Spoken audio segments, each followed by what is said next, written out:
It's interesting. Sacrifice brings forth the blessings of heaven. And I think the Kirtland Temple, the whole construction is a manifestation of that. These saints, they stepped up to the plate and they did sacrifice, and they put everything on the line to build this house to the Lord so that His name could be on it. Let me share just one statement on that note about sacrifice. This is from the October 1998 General Conference, and President M. Russell Ballard said this.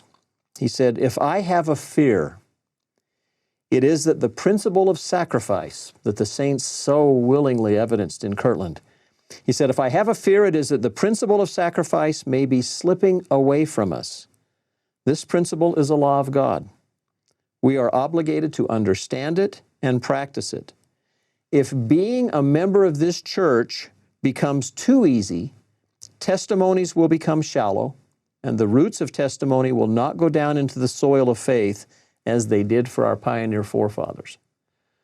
So when we're called upon to make sacrifice, recognize there's a rich heritage of this, and blessings always follow.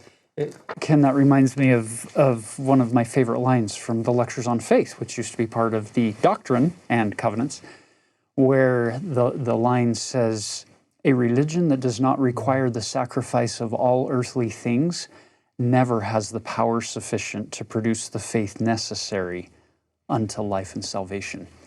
There's a lot to like about that in our world today, where we aren't living in frontier America, where we're not having to just eke out a living to just survive. If our charities, if our sacrifices don't cost us something, the question might be, how much of a sacrifice is it really?